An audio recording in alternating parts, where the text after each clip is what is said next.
नमस्कार दोस्तों, आपका स्वागत है स्टोरी जंक्शन यूट्यूब चैनल पर। राजनगर नाम के एक छोटे से गांव में मोहन नाम का एक किसान अपनी पत्नी रमा के साथ साधारण जीवन जी रहा था।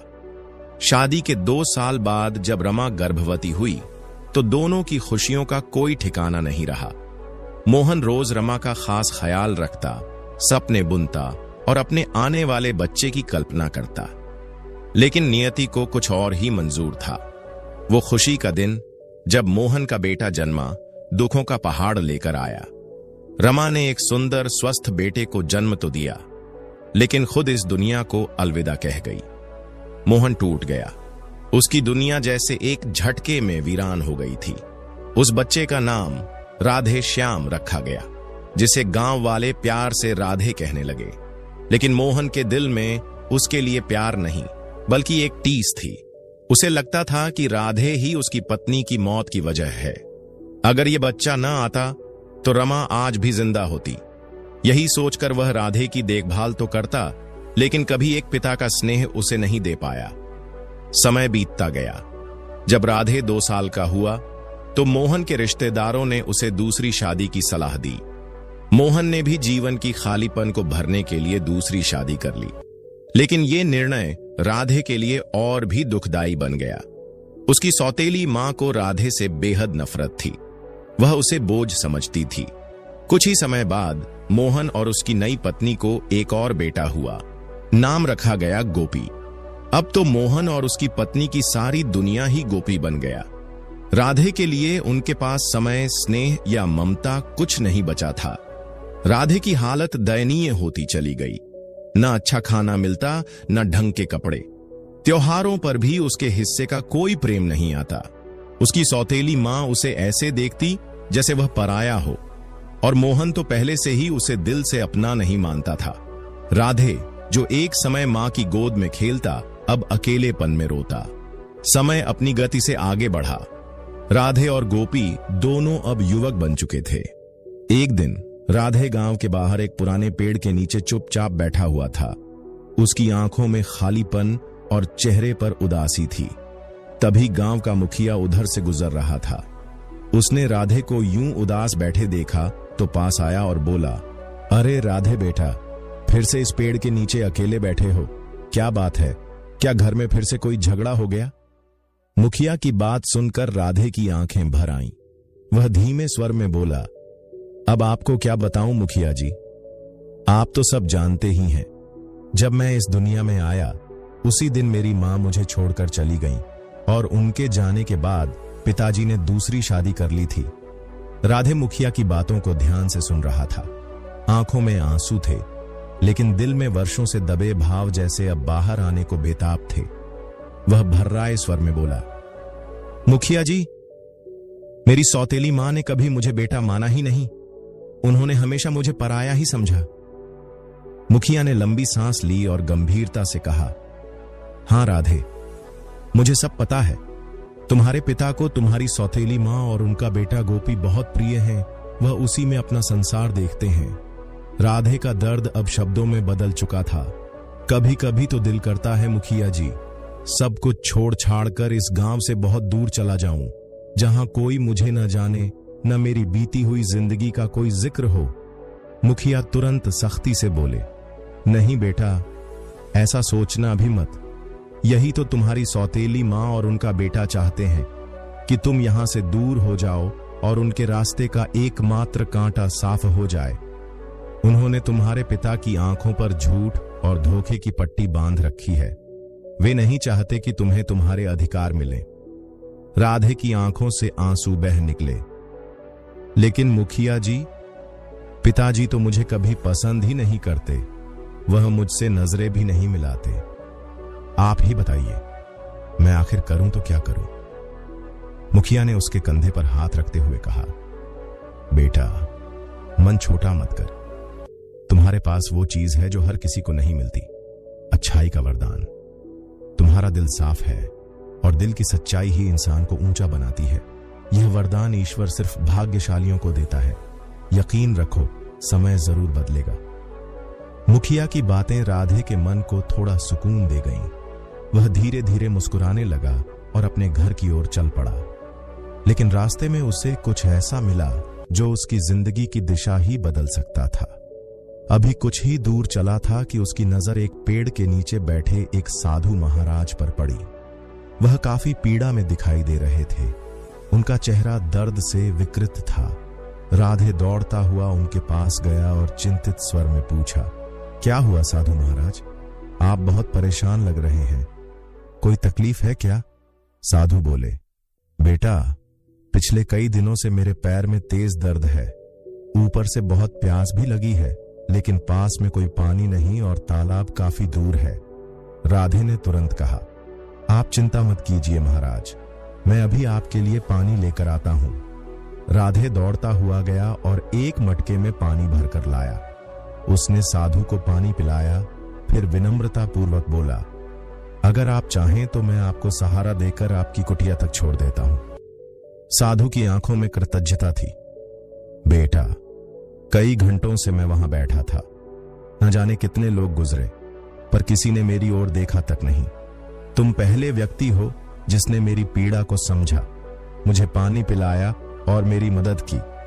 भगवान तुम्हारा भला करेगा, तुम्हारा समय जरूर बदलेगा।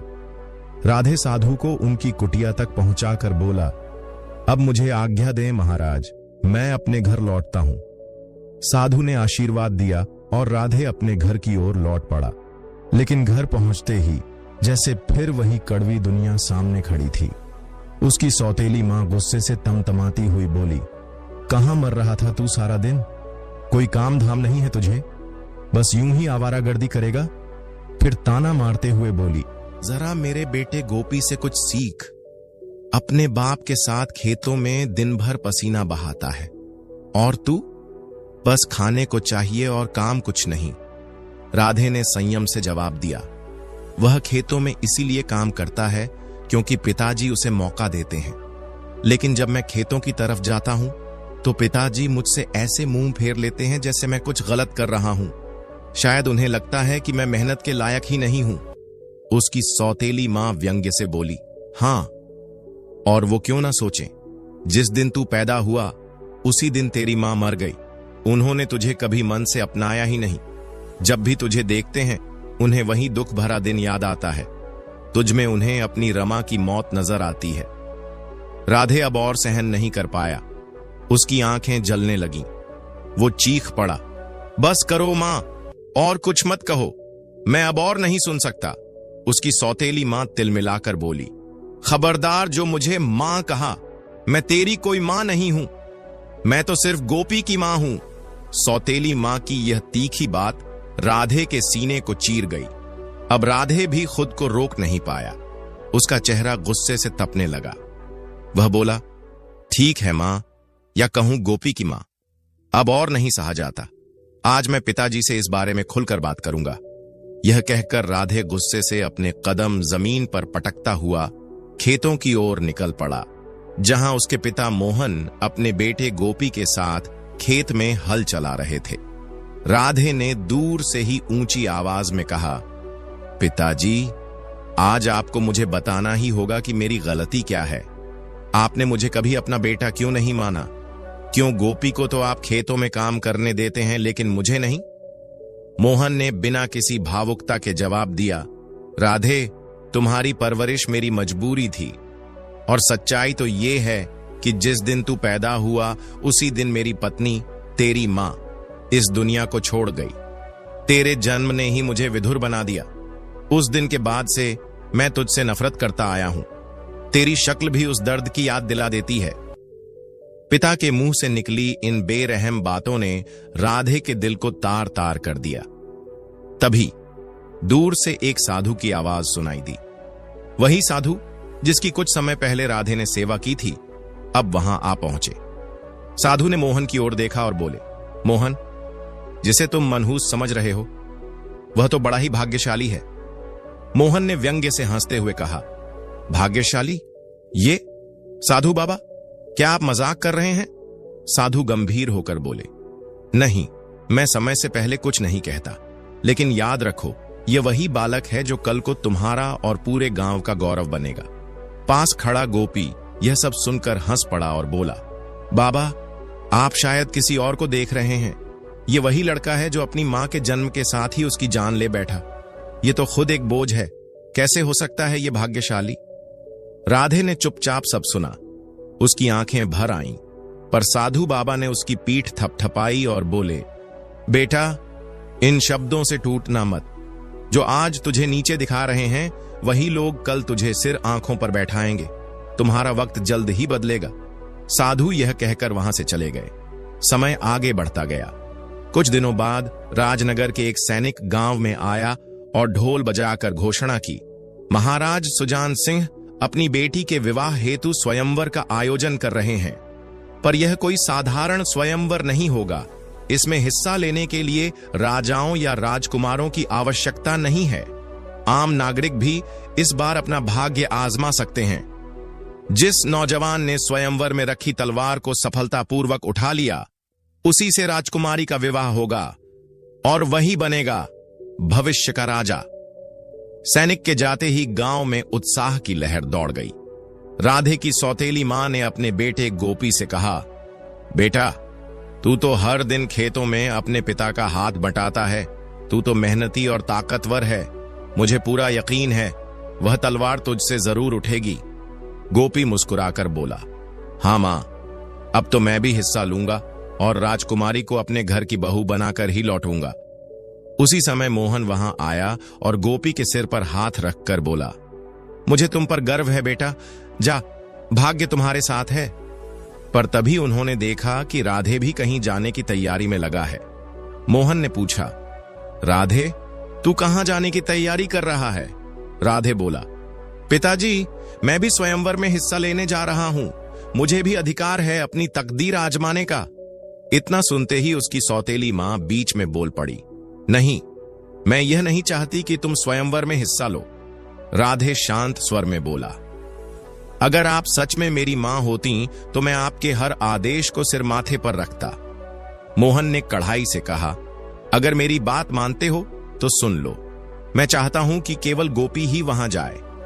राधे ने गहरी सांस ली और बोला, ठीक है पिताजी, मैं आज तक आपके हर आदेश को मानता आया हूं। अगर यही आपकी इच्छा है तो मैं स्वयंवर में हिस्सा नहीं लूंगा। इतना कहकर राधे घर से बाहर निकल गया, उदास लेकिन शांत। उधर गोपी बड़ी शान से तैयार होकर राजमहल पहुंचा। वहां पहले से ही राज्य के अन्य नौजवान मौजूद थे, सभी आम नागरिक, कोई भी राजा या राजकुमार नहीं। राजा सुजान सिंह सिंहासन पर बैठे थे। उन्होंने सभी नौजवानों की ओर देखा और कहा, मुझे गर्व है कि मेरे राज्य में इतने साहसी युवक हैं जो मेरी बेटी का हाथ मांगने आए हैं। लेकिन क्या तुम जानते हो कि तुम यहां क्यों हो? सभी युवक एक दूसरे की ओर देखने लगे।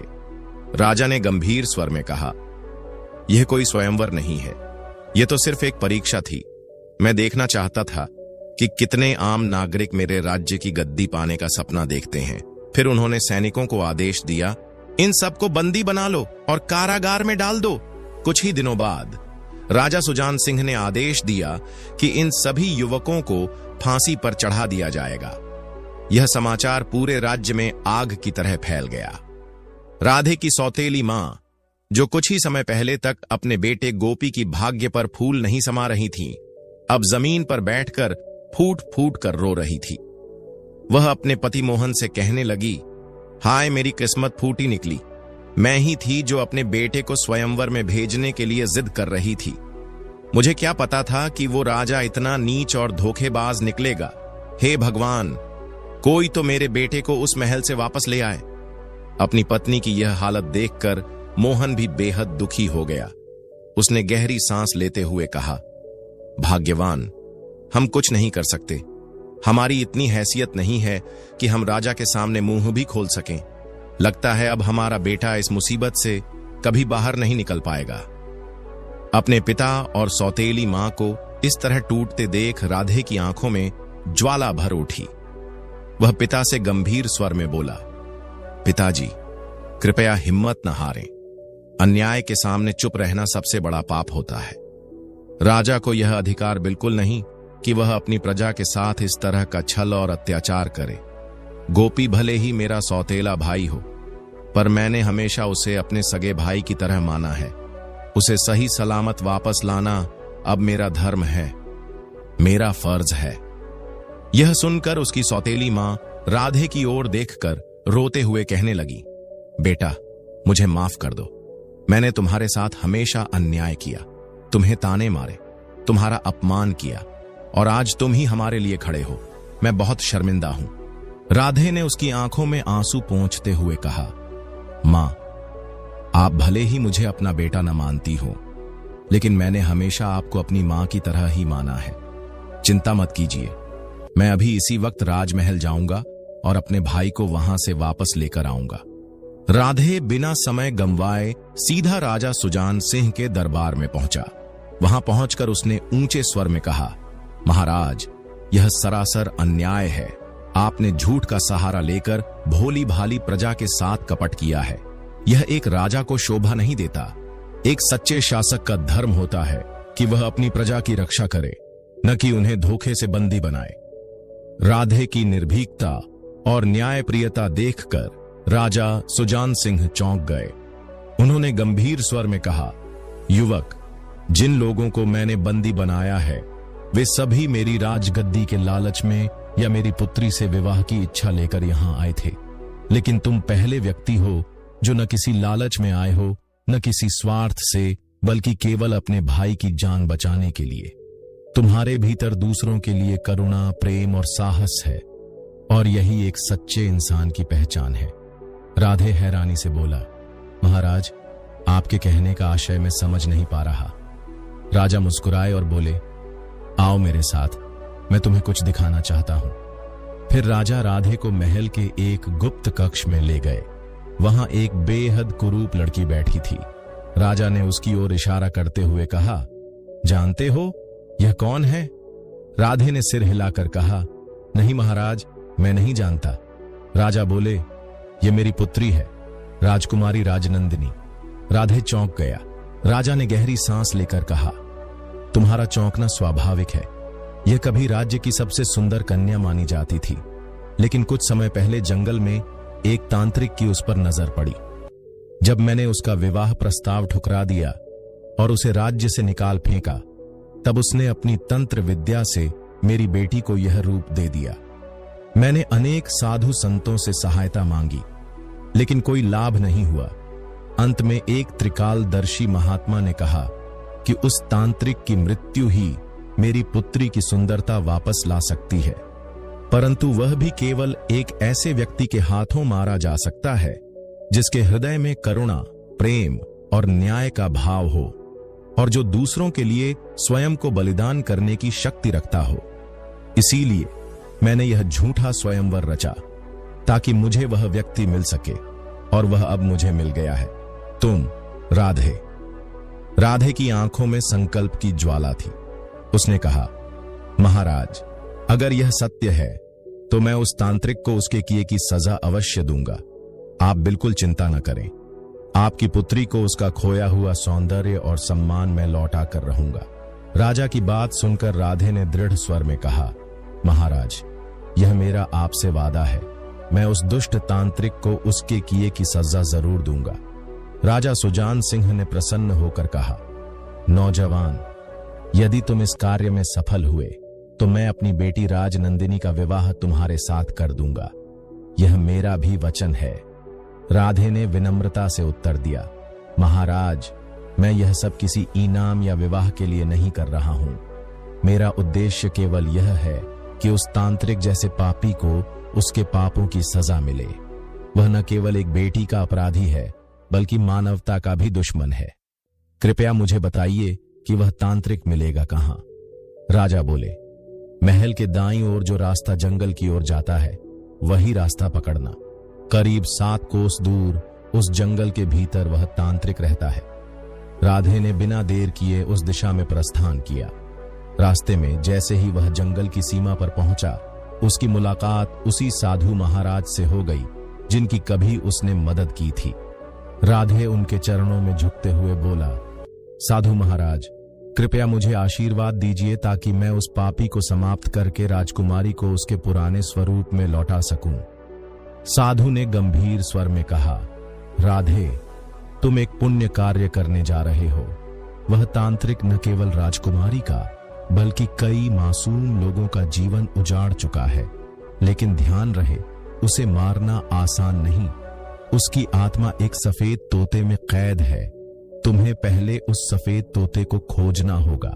जैसे ही वह तोता तुम्हारे हाथ आएगा, वह पत्थर का बन जाएगा। उसे तांत्रिक के सामने जमीन पर पटक कर तोड़ना होगा, तभी उसकी मृत्यु होगी। इतना कहकर साधु अंतर्ध्यान हो गए। राधे ने साहस के साथ जंगल के भीतर सफेद तोते की खोज शुरू की।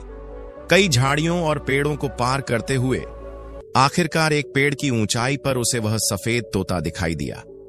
बड़ी चालाकी और फुर्ती से राधे ने उसे पकड़ लिया। जैसे ही वह तोता उसके हाथ में आया, वह तुरंत पत्थर का बन गया। अब राधे सीधे उस तांत्रिक की खोज में और गहराई में चला गया। कुछ ही समय बाद एक विशाल वृक्ष के नीचे ध्यान मग्न बैठा तांत्रिक उसे दिखाई दिया। राधे को देखकर तांत्रिक भड़क उठा। कौन है तू और मेरी शरण में क्यों आया है? राधे ने निर्भीकता से उत्तर दिया, मैं वो हूं जो तुझे तेरे पापों की सजा देने आया है। तांत्रिक क्रोध में चीखा, मूर्ख, मुझे मारना बच्चों का खेल नहीं। राधे मुस्कुराते हुए बोला, पर मेरे लिए यह बच्चों से भी आसान काम है। इतना कहकर उसने पत्थर का बना वह तोता तांत्रिक को दिखाया। वह दृश्य देखकर तांत्रिक के चेहरे का रंग उड़ गया। उसकी आंखों में भय स्पष्ट झलकने लगा। तांत्रिक गिड़गिड़ाने लगा, वो तोता, यह तुझे कहां से मिल गया? देखो, अगर तू इसे मुझे लौटा दे तो मैं तुझे ढेर सारा धन दूंगा, तुझे राजा बना दूंगा, जीवन भर तुझे कोई तकलीफ नहीं होगी।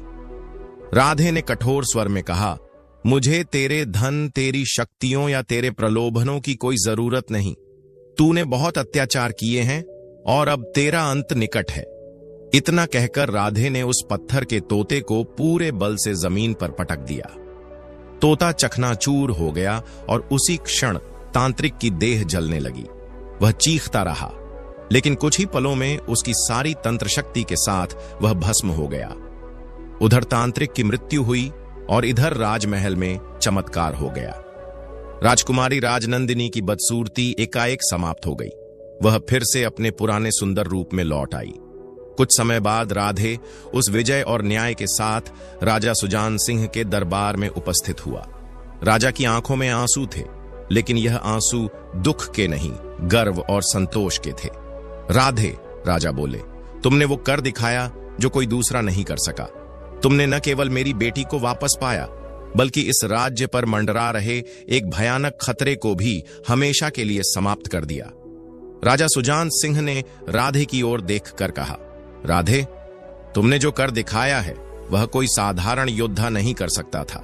यहां तक कि वह साहस और बल तो मेरे पास भी नहीं था। राधे ने सिर झुकाकर विनम्रता से उत्तर दिया, महाराज, यह मेरा धर्म था। मैंने जो किया वह किसी इनाम या प्रसिद्धि के लिए नहीं किया, बल्कि एक मनुष्य होने के नाते यह मेरा कर्तव्य था। कुछ क्षण रुककर राधे ने कहा, मुझे बस आपसे एक विनती करनी है। वह सारे युवक जिन्हें आपने स्वयंवर में भाग लेने के कारण मृत्युदंड की सजा सुनाई थी, वे सभी निर्दोष थे। कृपया उन्हें मुक्त कर दीजिए। राजा ने भावुक होकर उत्तर दिया, राधे, तुम्हारा हृदय सचमुच विशाल है। जैसा कि मैंने वचन दिया था, मैं उन सभी युवकों को क्षमा करता हूं, लेकिन उससे पहले तुम्हें मेरी पुत्री राजनंदिनी के साथ विवाह करना होगा, और मैं चाहता हूं कि तुम ही मेरे राज्य के उत्तराधिकारी बनो। राजा के आदेश पर तुरंत कारागार के द्वार खोल दिए गए। बंदियों को एक एक कर रिहा किया गया। उन रिहा हुए युवकों में एक चेहरा ऐसा भी था जिसे देखकर राधे की आंखें भर आईं। वह उसका सौतेला भाई गोपी था। जैसे ही गोपी ने राधे को देखा, वह दौड़कर उससे लिपट गया।